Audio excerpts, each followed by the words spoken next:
إن الحمد لله نحمده ونستعينه ونستغفره ونعوذ بالله من شرور أنفسنا ومن سيئات أعمالنا من يهده الله فلا مضل له ومن يضلل فلا هادي له ونشهد أن لا إله إلا الله ونشهد أن محمدا عبده ورسوله أما بعد فأعوذ بالله من الشيطان الرجيم بسم الله الرحمن الرحيم أوصيكم بتقوى الله عز وجل بسم الله الرحمن الرحيم يا أيها الذين آمنوا اتقوا الله حق تقاته ولا تموتن إلا وأنتم مسلمون يا أيها الناس اتقوا ربكم الذي خلقكم من نفس واحدة وخلق منها زوجها وبث منهما رجالا كثيرا ونساء واتقوا الله الذي تساءلون به والأرحام إن الله كان عليكم رقيبا يا أيها الذين آمنوا اتقوا الله ولتنظر نفس ما قدمت لغد واتقوا الله إن الله خبير بما تعملون فلا وربك لا يؤمنون حتى يحكموك فيما شجر بينهم ثم لا يجدوا في أنفسهم حرجا مما قضيت ويسلموا تسليما اللهم صل على سيدنا ونبينا مولانا محمد وعلى آل سيدنا محمد وبارك وسلم عليه اللهم بارك على محمد وعلى آل محمد كما باركت على سيدنا إبراهيم وعلى آل سيدنا إبراهيم في العالمين إنك حميد مجيد வல்லவனை வாழ்த்தி வல்லல் நாயகம் ரசூலுல்லாஹி ஸல்லல்லாஹு அலைஹி வஸல்லம் அவர்களை போற்றி புகழ்ந்து சிறப்புக்குரிய ஒரு நாளில் சிறப்பான ஒரு ஜும்மாவுடைய தினத்தில் சிறப்பிற்குரிய ஒரு மாதத்தில் நம்மை எல்லாம் ஒன்று கூட செய்த அல்லாஹுக்கு எல்லா புகழும் புகழ்ச்சி உண்டாகட்டுமாக. அருமையான பெரியவர்களே, மாணவ கண்மணிகளே, சங்கைக்குரிய உலமா பெருமக்களே, எல்லாம் அல்ல அல்லாஹுவின் அருளும் ஆசியும் அண்ணல் நபிகள் நாயகம் ரசூலுல்லாஹி ஸல்லல்லாஹு அவர்களுடைய நல்லாசையும் மேன்மக்கள் நாதாக்கள் துஆக்களை ஆதரவு வைத்தவனாக சிறப்பான உரையை நாம் துவக்கம் செய்கிறோம். எந்தெந்த காரியங்களை கொடுத்து எடுத்து நடக்க வேண்டும் என்று அல்லாஹ் கட்டளையிட்டானோ அந்த காரியத்தை எடுத்து நடப்பதற்கும், எந்தெந்த காரியங்கள் தவிர்த்து வாழ வேண்டும் என்ற அல்லாஹ் சொன்னானோ அந்த காரியத்தை தவிர்த்து வாழ்வதற்கு அல்லாஹ் தௌஃபீக் செய்வானாக. ஆமீன். சங்கைக்குரிய அல்லாஹ் நல்லடியார்களே, மேலே சொல்லப்பட்ட வசனத்தில் அல்லாஹ் சுப்ஹானஹு வ தஆலா ஒரு செய்தியை சுட்டி காட்டுகிறான். நபியே நாயகமே, உங்கள் மீது சத்தியமாக உங்களுக்கு மத்தியில் சமுதாயத்து மத்தியில் ஏற்படக்கூடிய எந்த ஒரு பிரச்சனையாக இருந்தாலும், எந்த ஒரு சச்சரவு இருந்தாலும், எதுவாக இருந்தாலும் உங்களின் நீதிபதியாக ஆக்காத வரை அவர்கள் ஈமான் கொண்டவர் இல்லை என்று அல்லாஹ் சுட்டி காட்டுகிறான்.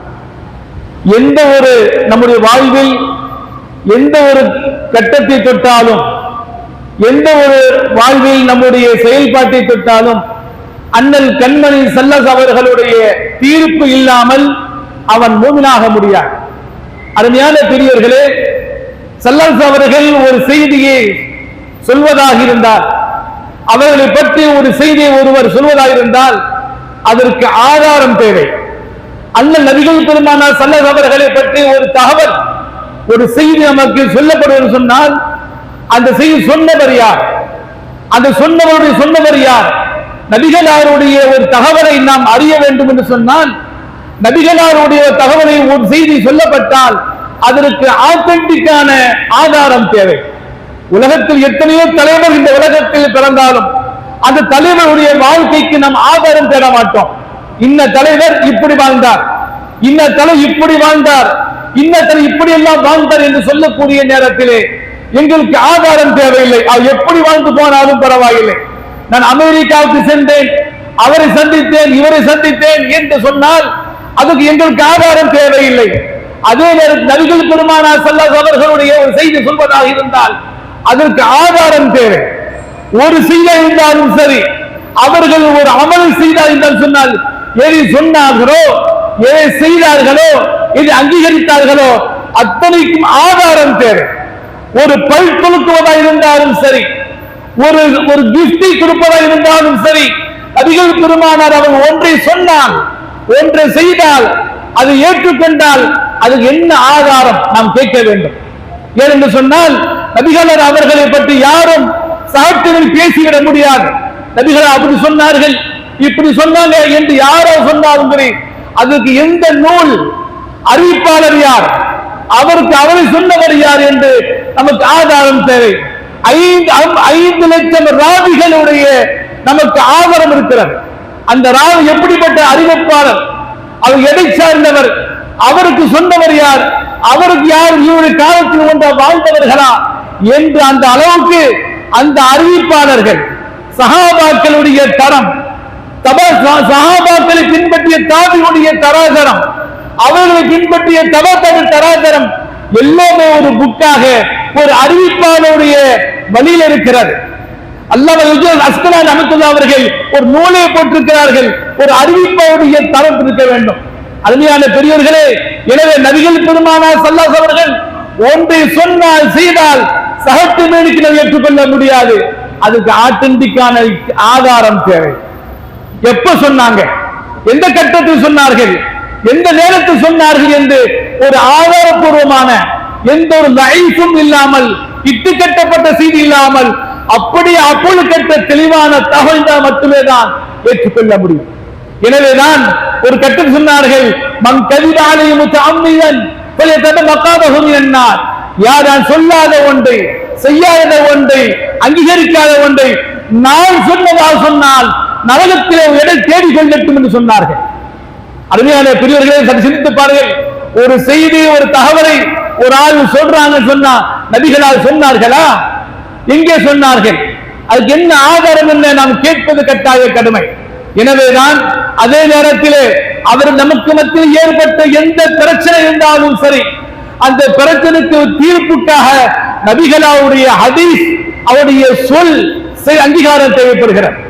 நான் மேலே சொல்லப்பட்ட ஒரு ஆயத்தில் ஃபலா வரப்பிக லா யுமினூன ஹத்தா யுஹக்கிமூக ஃபீமா ஷஜர பைனஹும், உங்கள் ஆண்டின் சத்தியமாக, அல்லாஹ்வின் சத்தியமாக, ஒருவருக்கொருவர் கருத்து வேறுபாடு வந்தால், ஒருவருக்கொருவர் கருத்து வேறுபாடு நிகழ்மையானால், ஒருவருக்கொருவர் சர்ச்சை வருமையானால் அந்த சர்ச்சைக்கு ஹாக்கிம் யார், அந்த சர்ச்சைக்கு வழிகாட்டி யார், அந்த சர்ச்சைக்கு முற்றுப்புள்ளி வைக்கப்படுவர் யார்? நபிகள் பெருமானார் ஸல்லல்லாஹு அலைஹி அவர்கள். அருமையான பெரியவர்களே, இந்த ஆயத் பொதுவாக ஒரு சஹாபி ஜுபைர் ரலியல்லாஹு அன்ஹு அவர்கள் நபிகளார் தர்பாருக்கு வருகிறார்கள். யா ரசூலல்லாஹ், என் பக்கத்து வீட்டுக்காரர் என்னுடைய வரவேண்டிய அந்த தண்ணீரை தடுக்குகிறார். எனக்கும் அவருக்கும் மத்தியிலே ஒரு தோட்டம் இருக்கிறது. அந்த தோட்டத்தினுடைய அந்த நேரத்திலே அந்த தோட்டத்தின் வழியாக வரக்கூடிய ஜதுவல், அந்த பொந்து ஜது சொல்லக்கூடிய மத்தியிலே அந்த தண்ணீர் தடுக்கிறார் என்று சொல்லப்பட்ட பிறகு நபிகளாருக்கு மத்தியே அந்த பஞ்சாயத்து வருகிறார். ஸல்லல்லாஹு அவர்கள் சொல்கிறார்கள், இஸ்கியா ஜுபைர், ஜுபைர் அவர்களே நீங்க தண்ணீர் புகட்டுங்க, அவர்களுக்கா நீங்க வழி விடுங்க, அவருக்கு வர வேண்டிய தண்ணீரை என்ன அடைக்கிறீர்கள்? இந்த பார்த்து வரக்கூடிய இருவருக்கும் சொந்தமானது. ஒரு பொது பாதையில் வைத்துக் கொள்ளுங்கள். அந்த பொது பாதையிலே நாம் தான் என்று அகம்பானம் பிடிக்கக்கூடாது. அவருக்கும் அந்த வழி இருக்கிறது.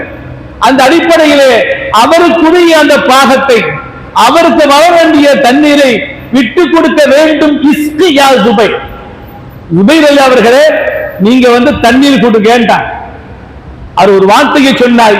ஜுபைர் ரலியல்லாஹு அன்ஹு, யா ரசூலல்லாஹ், இன் கான இப்ன அம்மத்திக, உங்க மாமிய மகன் என்றா பாக்குறீங்க, உங்க உறவினரா அவரு, அவர் சப்போர்ட் பண்ணியா நீங்க அப்படி கேட்ட பிறகு ஸல்லல்லாஹு அலைஹி வஸல்லம் நபிகளாருடைய முகம் சிவந்து விட்டது. யார பார்த்தப்பா நீ கேட்கிறா? நானா இப்படி? என்னுடைய தீர்ப்பில் தப்பு இருக்குமா? என்னுடைய ஹாக்கிம்ல தவறு இருக்குமா? என்னுடைய அந்த ஆட்சி அதிகாரத்தில் எப்ப தப்பு செய்திருக்கிறேனா என்று அந்த மக்கள் அந்த ஜுபைரை பற்றி கேட்கிறார்கள். உடனே அல்லாஹ் ஆயத்தை இருக்கிறான், ஃபலா வரப்பிக லா யுமினூன ஹத்தா யுஹக்கிமூக ஃபீமா ஷஜர பைனஹும். உங்களிடத்திலே கருத்து வேறுபாடு வருமையானால், உங்களிடத்திலே சச்சரவு வருமையானால் நபிகளாரை கொண்டு வாங்க. அவர்களுடைய தீர்ப்பு நமக்கு அவசியம். உலகத்திலே யாருடைய தீர்ப்பு நமக்கு அவசியம் இல்லை. அல்லாஹ் ரசூலுடைய சட்டம் மட்டுமே நமக்கு சொந்தமானது. எந்த தலைவராவது என்னை பின்பற்றுங்க சொன்னா நான் பின்பற்றுவோமா? 4 தலைமுறையை பற்றி நாம் எடுத்து பார்ப்போம். எந்த ஒரு தலைவராக இருந்தாலும் சரி, தன்னுடைய வாழ்க்கை சிறந்து யாராலும் சொல்ல முடியாது. நான் தலைவர், என்னை பத்தி ஃபாலோ பண்ணுங்க யாரும் சொல்ல முடியுமா? சொன்ன ஃபாலோ பண்ணுவோமா? அந்த அளவுக்கு தகுதி தராமல் இருக்கிறதா? உலகத்தில் எவருக்கும் இல்லை அண்ணலாரை தவிர. அருமையான பெரியவர்களே, எனவே நபிகள் பெருமானார் ஸல்லல்லாஹு அலைஹி அவர்களுடைய அந்த ஹாக்கிம், அந்த நீதிபதி இல்லாமல் மூமினாக முடியாது. எந்த ஒரு கட்டத்தில் இருந்தாலும் சரி, ஸல்லல்லாஹு அலைஹி அவர்கள் ஒன்றை சொன்னார். ஃபாத்திமா ரலியல்லாஹு அன்ஹா அவர்கள் அலி கர்ரமல்லாஹு வஜ்ஹாவோடு வாழ்க்கை வாழ்ந்து கொண்டிருக்கிறார்கள். அலி கர்ரமல்லாஹு வஜ்ஹா அவர்களோடு ஃபாத்திமா வாழ்ந்து கொண்டிருக்கும் பொழுது இக்ரிமா என்பவர்களை அபூ ஜஹலுடைய மகளை திருமணம் முடிக்க ஆசைப்பட்டார்கள். 4 மனைவி முடிக்கிறாங்க, தப்பு இல்ல. 4 மனைவி கடம்பட்டம் தவறு கிடையாது. அல்லாஹ் குர்ஆன் சொல்றா, ஃபன்ஜஹு மா மின் நிஸா வஸ்னா வசுலாஸ வருபா. 2 3 4 முடிச்சு சொல்லிவிட்டான். அது எல்லாத்துக்கும் பொதுவான சட்டம் தான். அதே நேரத்தில் அலி ரலியல்லாஹு அன்ஹு அவர்களுக்கு நபிகளார் சொன்னார்கள், ஃபாத்திமா அம்மா உயிரோடு இருக்கும் பொழுது மறுமணம் கூடாண்டார்கள். ஏன் முடித்தால் என்ன தப்பா? அல்லாஹ்வுடைய சொல்லல்லவா? அல்லாஹ்வுடைய கூற்று அல்லவா? அல்லாஹ் முடிக்க சொல்கிறான், 4 பொண்ணை முடிக்க சொல்றான். நபிகளார் தடுக்கிறார்கள். அவர்களே ஷரியத். நபிகளார் ஒன்று சொன்னால் அது நடந்தே தீரும். அல்லாஹ் ஒன்று சொல்கிறான், ரசூல் சொன்னதல்ல. நபிகளார் சொன்னார்கள், ஃபாத்திமா அம்மா உயிரோடு இருக்கும் பொழுது முடிக்க வேண்டாம் சொன்னார்கள். ஃபாத்திமா அம்மா அவர்கள் மறைந்து போனார்கள். இன்னொரு மறுமணம் முடித்தார்கள் ரலியல்லாஹு அன்ஹு. அருமையான பெரியவர்களே, இதான் ஷரியத். நபிகள் நாயகம் ஸல்லல்லாஹு எந்த ஒன்றை சொன்னாலும் சரி தலைக்கு மேல வைத்துக் கொள்ள வேண்டும். நமக்கு புத்திக்கு உதவில்லை சொல்ல முடியாது. நபிகளார் ஒரு கருத்தை சொல்லிவிட்டால் அந்த கருத்துக்கு மாற்று கருத்தை கிடையாது. எந்தவராக இருந்தாலும் சரி, நபிகள் பெருமானார் ஸல்லல்லாஹு அவர்கள் தான் நபி என்று எப்ப சொன்னா தெரியுமா? யாருக்கு மத்தியில் சொன்னார்கள்? சொந்த ஊரிலே, தான் பிறந்த மண்ணு, சொந்த ஊரிலே லகத் லபிஸ்து ஃபீக்கும் உம்ரன் மின் கப்லி. அந்த மக்கள்கிட்ட சொல்கிறார்கள், நான் யார் தெரியுமா? உங்களோடு பழகினவன், உங்க ஊர்ல பிறந்திருக்கிறேன், உங்களோடு சாப்பிட்டிருக்கிறேன், உங்களோடு கலந்திருக்கிறேன். அருமையான பெரியவர்களே, நம்முடைய உள்ளூர்ல பேர் போட முடியாது. நம்ம சொந்த ஊர்ல யாராவது தன்னை பேர் போடுவான், நான் நல்ல சொல்லுவானா? யாரும் சொல்ல முடியாது. நம்ம சொந்த ஊர்ல பேரை போட முடியாது. சொந்த ஊர்ல நல்ல பெயர் நம்ம வாங்க முடியாது. யாராவது ஒரு கருத்து சொல்லுவாங்க, தெரியாதா? எப்படிப்பட்டவனுக்கு தெரியாதான்னு யாராவது ஒரு கருத்து சொல்வார்கள். ஆனால் மக்காவிலே நபிகளா இருக்கும் பொழுது லகத் லபிஸ்து ஃபீக்கும் உம்ரன் மின் கப்லி, உங்களோடு வாழ்ந்திருக்கிறேன். என்றைக்கு நான் திருடி இருக்கிறானா? என்னைக்கு நான் பொய் சொல்லி இருக்கிறேனா? என்னைக்காவது இல்ல பொருள் அதை அபகரித்து இருக்கிறேனா? எந்த பெண்ணையாவது தப்பான கண்ணு கொண்டு பார்த்திருக்கிறேனா? நபிகள் கேட்கிறார்கள், உங்களோடு வாழ்ந்திருக்கிறேன், மக்காவிலே பிறந்தேன், மக்காவிலே வாழ்ந்தேன், உங்களோடு வாழ்ந்து கொண்டிருக்கிறேன். ஒரு பிரச்சனைகள் கை நீட்டி சொல்ல முடியுமா? நாம சொல்லுவோம் நம்ம ஊர் மக்கள்கிட்ட, உன்னை பத்தி தெரியாது, அப்ப நாம கேட்டுருவோம். ஆனா மக்கள் யாருமே குறை சொன்னதே இல்லை. அப்பொழுது கற்றவர் சாதிக்குல் அமீன் என்று பெயர் பெற்ற ஸல்லல்லாஹு அலைஹி வஸல்லம் அவர்கள். ஆக அருமையான பெரியவர்களே, அந்த அளவுக்கு சிறப்புக்குரிய ஒரு மன்னராக திகழ்ந்தவர்கள் தான் நபிகள் பெருமானார் ஸல்லல்லாஹு அவர்கள். இந்த சிறப்புக்குரிய ஒரு மாதம் இருக்கு அல்லவா? இந்த மாத ஆரம்பத்திலே மக்கள் எல்லாம் நோன்பு நோட்டார்கள். மக்காவில நல்ல புரிந்து கொள்ள வேண்டும். மக்காவில் நோன்பு நோட்டார்கள். ஏன் நோன்பு நோட்டார்கள்? முஸ்லிம் நோன்பு நோக்கவில்லை. இஸ்லாம் வருவதற்கு முன்பாக அந்த மக்கள் நோன்பு நோட்டுக் கொண்டே இருந்தார்கள். காரணம் கேட்கப்படுகிறது. நோம்பே இல்ல, நோம்பு கடமையே இல்ல. அந்த காலகட்டத்திலே அந்த குறைஷி குஃபர்கள் எல்லாம், மக்கள் எல்லாம் நோம்பு நோக்கிறார்கள். ஸல்லல்லாஹு அலைஹி வஸல்லம் அவர்கள் கேட்கிறார்கள், ஏன் நோம்பு வைக்கிறீங்க? சொன்னால் எந்த காரணம் இல்லை, காபாவுக்கு திரை போடப்பட்டது.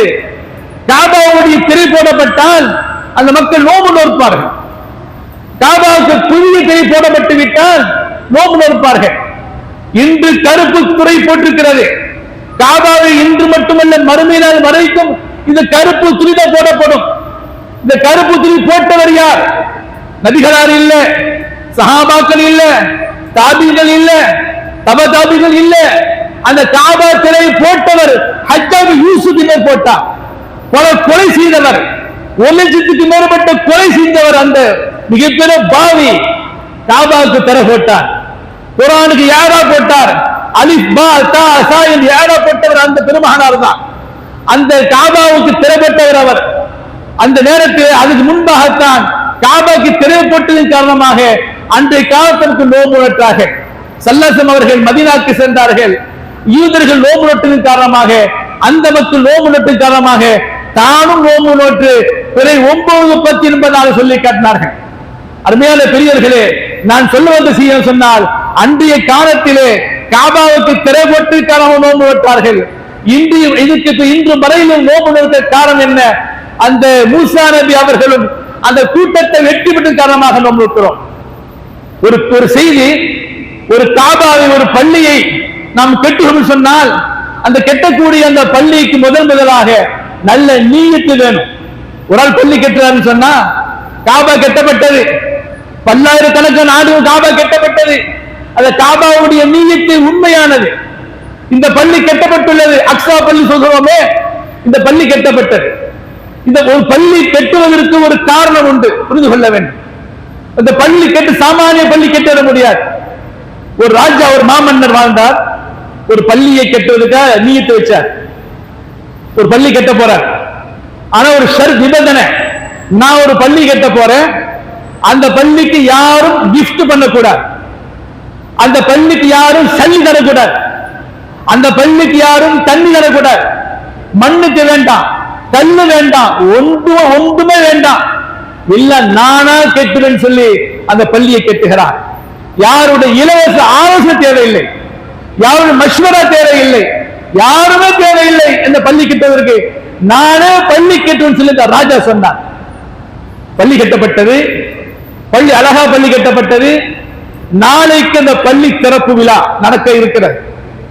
அந்த பள்ளி நாளைக்கு திறப்பு விழா மாமன்னருடைய தலைமையிலே, சிப்பாய்களுடைய தலைமையிலே ஊர் மக்கள் எல்லாம் ஒன்று கூடி அந்த பள்ளிவாசல் திறக்குவதற்கு ஆயத்தமான நேரத்திலே அல்லாஹ் அவருடைய கனவிலே சொல்லுகிறான், மாமன்னரே, உங்களுடைய நீயத்து உண்மைதான், அலா பள்ளி கட்டிட்டீங்க, நல்ல பள்ளி தான்.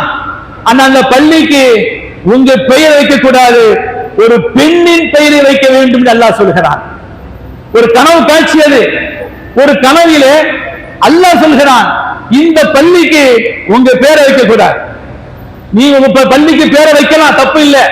யாரு பள்ளியை கட்டுறாங்க அவங்க பேர் வைக்க எந்த தப்பும் கிடையாது, ஹதீஸ் இருக்கிறது. அல்லாஹ் சொல்கிறான், இந்த பள்ளிக்கு உங்க பேர் வைக்கவே கூடாது சொல்கிறான். ஒரு பொம்பளை பேர் வைக்க சொல்கிறான். உடனே காலையிலே கண் முழிச்சு சிப்பாய்களை கூப்பிட்டு சொல்கிறார்கள், அந்த பள்ளிக்கு போங்க, அந்த பள்ளியில ஏதாவது பெயர் போடப்பட்டுள்ளதா போய் பார்த்துட்டு வாங்கன்னு அனுப்புற. அவங்களுடைய சிப்பாய்கள் எல்லாம், செக்யூரிட்டிகள் எல்லாம் போறாங்க. போய் பார்த்தா ஒரு பேரும் இல்லைங்க. உடனே திருப்பி வர்றாங்க, மாமன்னரே எந்த பேரும் இல்லையாங்க சொல்லப்பட்ட பிறகு அப்படியான்னு விட்டார். மறுநாள் ஒரு கனவு வருகிறது, அதை அல்லாஹ் சொல்கிறான், உன் பெயர் வைக்காதே சொல்கிறான். மீண்டும் அனுப்புகிறார், போயிட்டு வர்றாங்க, எதுவுமே இல்லை. மூணாவது நாளாக கனவு காணுகிறார், அல்லாஹ் சொல்கிறார், உன் பெயர் வைக்கவே கூடாது சொல்கிறான். ஒரு செய்தி, ஒரு கனவு 3 தடவை வந்தால் அது மிக முக்கியமான ஒரு கருத்து இருக்கிறது. அது அல்லாஹ்வுடைய கனவு என்று சொன்னால் அதற்கு மிக பயங்கரமான முக்கியமான ஒரு விளக்கம் இருக்கிறது.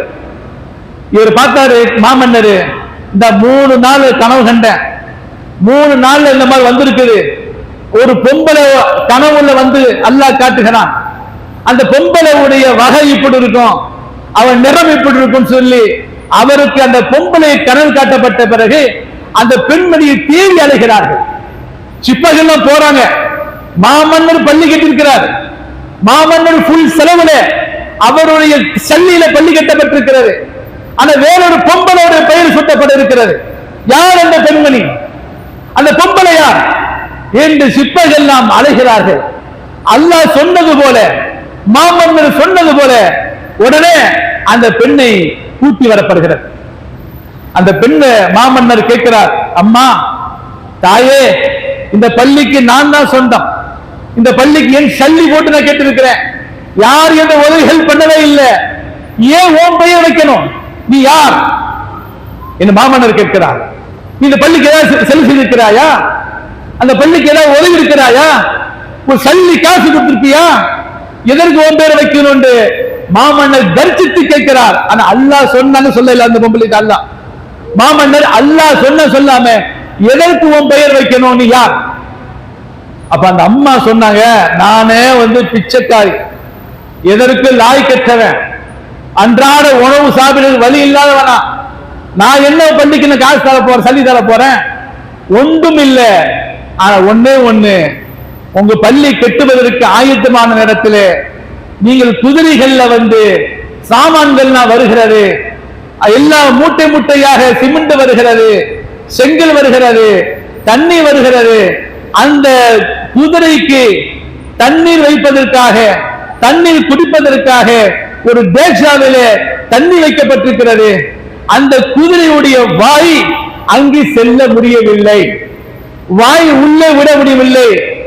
கொஞ்சமாக தள்ளி வாய்க்கு நேராக வைத்தேன், தண்ணீர் குடித்தது என்று பெண் சொன்ன மாத்திரத்திலே அந்த பெண்களுடைய பெயர் பள்ளிக்கு சூட்டப்பட்டது. அருமையான பெரியவர்களே, எந்த ஒரு இஹ்லாஸ் நியத்தை இருந்தாலும் சரி, அல்லாஹ்வுடைய ஏற்பாடு ஒரு வாயில்லாத ஜீவன், வாயில்லாத ஒரு ஜீவனுக்கு இவ்வளவு பெரிய சாமானை கொண்டு வந்து கொடுக்கிறது. ஆனால் சரியான உணவு அந்த கூலி கொடுக்கப்படவில்லை என்ற காரணத்தினால் அதற்கு நான் செய்தேன் என்று சொன்ன மாத்திரமே அந்த பெண்ணுடைய பெயரை அந்த தங்கத்தால் அந்த பள்ளியிலே சூட்டப்பட்டு என்பதாக வரலாற்று செய்தி. அருமையான பெரியவர்களே, எனவே எந்த ஒரு நிகழ்ச்சி இருந்தாலும் சரி அல்லாஹ்வுடைய ஏற்பாடு இருக்க வேண்டும், அல்லாஹ்வுடைய நாட்டம் இருக்க வேண்டும். அல்லாஹ்வுடைய ஏற்பாடு இல்லாமல் எதுவும் நடக்காது. எந்த ஒரு விஷயத்துக்கு கருத்து வேறுபாடு வந்தாலும் சரி, எந்த காரியம் செய்தாலும் சரி. நான் ஒரு செய்தி சொல்லி வந்தேன். ஹஜ்ஜாஜ் யூசுப் என்பவர் தான் காபாக்கு திரையை போட்டவர், மிகப்பெரிய கொலை செய்தவர். அவர் மிகப்பெரிய ஒரு மன்னராக திகழ்ந்து எத்தனையோ கொலை செய்தவர். அதே நேரத்திலே நாம் கேட்கிற ஒரு துவா, நாம் அல்லாஹ்ட்ட கேட்கிற மிகப்பெரிய துவா, இன்று ஆஷராவுடைய கடைசி ஜும்மா, மகஃபிரத்துடைய ஜும்மா, ஆஷராவுடைய ஜும்மா, இது கடைசி ஜும்மா. இந்த நேரத்தில் கேட்கிற ஒரு துவாக்கள் அல்லாஹ் ஒப்புக்கொள்ளப்பட வேண்டும். சும்மா கையேந்திரம் இல்லை, அல்லாஹ் நீ நிறைவேற்றி தர வேண்டும் என்று அல்லாஹ்ட்ட கேட்கும். அல்லாஹ் தந்தால் தான் கேட்க கூடாது. அல்லாஹ்ட்ட மூக்கினும் பில்லா, நீ கண்டிப்பாக நிறைவேற்றிய தர வேண்டும் அல்லாஹ் கேட்கும். அந்த ஹஜ்ஜாஜ் யூசுப் என்பவர் ஒரு நாள் காபாவுக்கு செல்கிறார். காபாவுக்கு செல்லும் பொழுது தவாஃபில் ஈடுபட்டுக் கொண்டிருக்கிறார். அப்போ ஒரு ஆளு காபாவுடைய திரையை பிடிச்சு அழுகிறார், கதறுகிறார். கடுமையான சவுண்டு, கடுமையான சத்தம் போட்டு அழுகிறார். இந்த காட்சியை ஹஜ்ஜாஜ் யூசுப் பார்க்கிறார். ஏன் இப்படி ஒரு கதறுகிறார், காபாவுடைய திரை பிடிச்சு அழுகிறார், என்ன காரணம்? காபாவுக்கு போன அழுக வேண்டியதான். மக்கா பக்கா என்று சொல்வார்கள். அழுகின் பக்கா என்பது மக்காவாக மாறிவிட்டது. அழுகின் காரணமாகத்தான் மக்கா என்ற பெயரே வந்தது. எனவே மக்காவுக்கு போய்விட்டால் யாருக்கும் அழுகை வராமல் இருக்காது. அழுகை வரலன்னு சொன்னா அவன் கல்லஞ்சக்காரன், தபாக்கு அவன் நடிச்சாவது அல்லாட்ட கேட்கணும். அப்பேற்பட்ட அந்த இடத்திலே ஒருவர் காபாவுடைய திரையை பிடிச்சு தொங்கி தொங்கி அழுகிறார். இந்த காட்சியை பார்த்த ஹஜ்ஜாஜ் யூசுப் கூப்பிட்டார், இங்க வாங்க, ஏன் நீ அழுகிறீங்க, உனக்கு என்னத்தான் பிரச்சனை கேட்கிறார். அழுகிற காரணம் தான் என்ன, ஏன் இப்படி தளர்றீங்க, ஏன் இப்படி கத்துறீங்க என்று கேட்ட பொழுது அவர் சொன்னார், மாமன்னரா நீங்க ஹஜ்ஜாஜ் யூசுஃபா? ஆமா. எனக்கு கண் பார்வை தெரியாதுன்னு சொன்னார். எனக்கு கண் பார்வை தெரியாது, அல்லாஹ்ட்ட கண் பார்வை மீட்டி கேட்கிறேன் என்று சொன்னார். அவர் சொன்னாரு, கேட்கிறாரு, நீ எத்தனை தவாஃப் முடிச்சு, தவாஃப் எத்தனை சுத்தி இருக்கான்னு கேட்டார். 7 சுத்துல எத்தனை சுற்றி இருப்பாய்? 4 சுத்திட்டேன். பேலன்ஸ் எத்தனை? 3. இந்த 3 சுற்றுகள்ல ஒன்னு கண் பார்வை தெரியல, ஒன்னு தலையை கொண்டு வேண்டார். 3 சுற்று பேலன்ஸ், 3 சுற்று பாக்கி. இந்த 3 சுற்றுகள்ல உனக்கு கண் பார்வை வரலண்டா ஒரு தலையை கொண்டு வேண்டார். இவர் கொல்லக்கூடியவர் தான், சஹாபாக்களை கொன்றவர் அல்லவா? இவர் எம்மாத்திய சாமாத்தியது? எத்தனை சஹாபாக்களை கொன்றவர். ஒரு ஊருக்கு போறாரு, ஒரு காணத்துக்கு போறாரு, போற வழியில ஒரு தண்ணீர் கேட்கிறாரு. அந்த ஒரு சின்ன புள்ள தண்ணி கொடுக்குது, வாய் ஒளியாக அந்த சீல் ஓடிக்கொண்டிருக்கிறாரு, இடக்கையால் கொடுக்கிறாரு. கொடுக்கிற மாதிரி அந்த அந்த சின்ன புள்ளை கொண்டுட்டார். பாத்திரத்தை பார்த்தாலே வாந்தி வரும் அந்த மாமன்னருக்கு. உடனே அந்த பொம்பளை வீட்டுல ஒரு அம்மா சொன்னாங்க, மஹாக்கல்லா தமா மஹாக்கல்லா ஃபீ நிஸ்ஃபில் குர்ஆன்.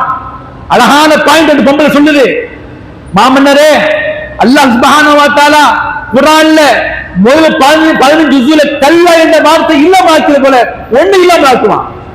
அல்ல புரிஞ்சுக்கணும், முதல் 15 ஜுஸ்ல கல்லா என்ற வார்த்தையே கிடையாது. அதுக்கப்புறம் கல்லான்னு வந்துகிட்டே இருக்கிறது. முதல் 15 ஜுஸ்ல கல்லாவே கிடையாது. மகா கல்லா தமா மகா கல்லா ஃபீ நிஸ்ஃபில் குர்ஆன். குர்ஆன் பாதியிலே கல்லா என்ற வார்த்தை எப்படி இல்லாம ஆக்கினானோ ஒண்ணு இல்லாம ஆக்குவான். அப்பேற்பட்ட அந்த கொன்று குறித்தவர் இந்த கண் தெரியாதவர் சொல்கிறார், இந்த 3 தவாஃப் பேலன்ஸ் இருக்குது, இந்த 3 தவாஃப்ல உனக்கு பாவ தலையை கொண்டு வேண்டார். இந்த ஆள் பார்த்தாரு, கண்டு இல்லாமலே வாழ்ந்தரலாம், தலையே போயிருமேண்டார். அல்லாஹ்ட்ட வேகமாக சொல்லி வேகமாக கதறி, யா அல்லாஹ் உனக்கு பயப்படணும், இவனுக்கு நான் பயப்படுறேன், தலை போயிரும் சொல்லி அல்லாஹ்ட்ட அழுது கேட்டார். அல்லாஹ் பாரு மீட்டி கொடுத்தான். அப்ப அந்த துவால இரக்கம் வேணும், அந்த துவால உறுதி வேணும். அந்த உறுதி மிக்க துவா முக்கியமாக தேவை. அருமையான பெரியவர்களே, மிக மிக பாக்கியமான ஒன்று என்று சொன்னால் இந்த சிறப்பிற்குரிய இந்த ஆஷூரா நாள். இந்த ஆஷூரா நாளுடைய அந்த மாசத்துடைய இறுதி நாள் இருக்கிறோம், இறுதி ஜும்மாக்கள் இருக்கிறோம். எப்படி நம்முடைய முதல் புத்தாண்டுடைய மாசமோ இந்த மாசத்துல கேட்கிற துவாக்கு அல்லாஹ் ஏற்றுக்கொள்கிறான்.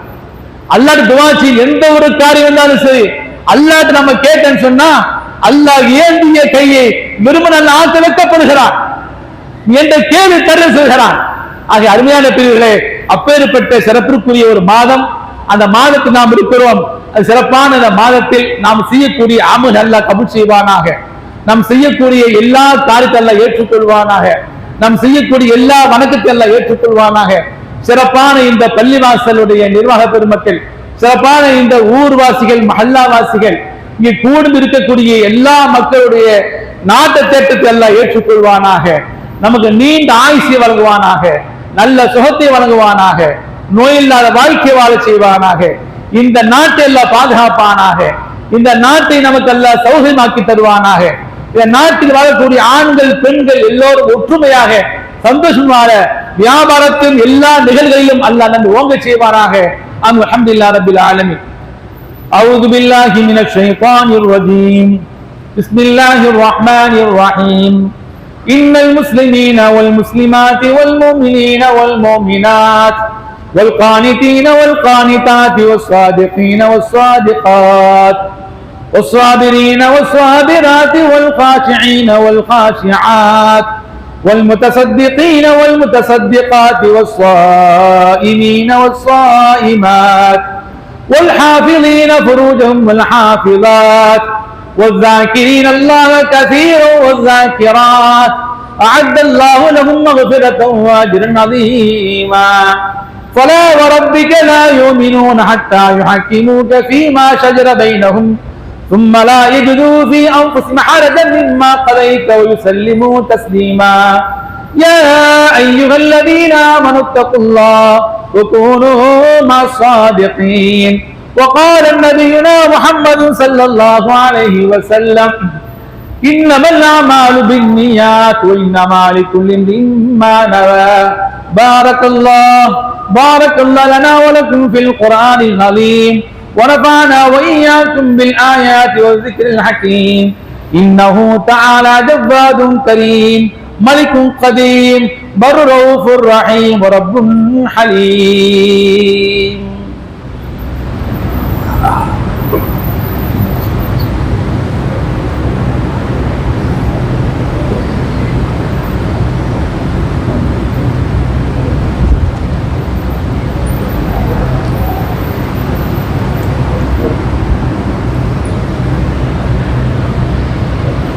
إن الحمد لله نحمده ونستعينه ونستغفره ونعوذ بالله من شرور أنفسنا ومن سيئات أعمالنا من يهده الله فلا مضل له ومن يضلل فلا هادي له ونشهد أن لا إله إلا الله وحده لا شريك له ونشهد أن سيدنا ونبينا مولانا محمدا عبد الله ورسوله أما بعد فأوصيكم عباد الله وإياي نفسي أولا بتقوى الله كما قال تعالى إن الله مع الذين اتقوا والذين هم محسنون إن الله ملائكته يصلون على النبي يا أيها الذين آمنوا صلوا عليه وسلموا تسليما اللهم صل على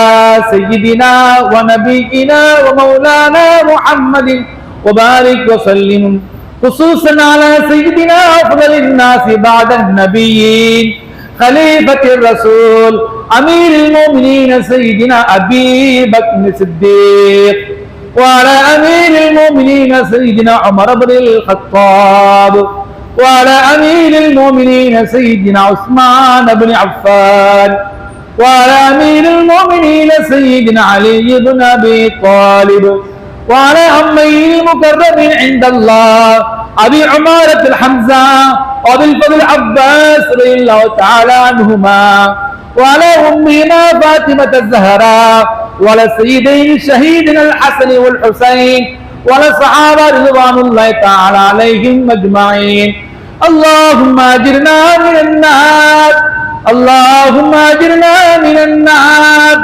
اللهم أجرنا من النار اللهم لا تشوي خلقنا في النار فإنها بئس الدار بئس المثوى بئس القرار اللهم انصر من نصر الدين وخذل من خذل المسلمين اللهم اغفر للمؤمنين والمؤمنات والمسلمين والمسلمات الأحياء منهم والميتين إنك قريب مجيب الدعوات يا قاضي الحاجات ويا منزل البركات طيب ثراهم واجعل الجنة مثواهم اللهم أعز الإسلام والمسلمين اللهم أعز الإسلام والمسلمين اللهم أيد الإسلام والمسلمين وأذل الشرك والكفرة واليهود والنصارى والمشركين واختم لنا بخير وفضل برحمتك يا أرحم الراحمين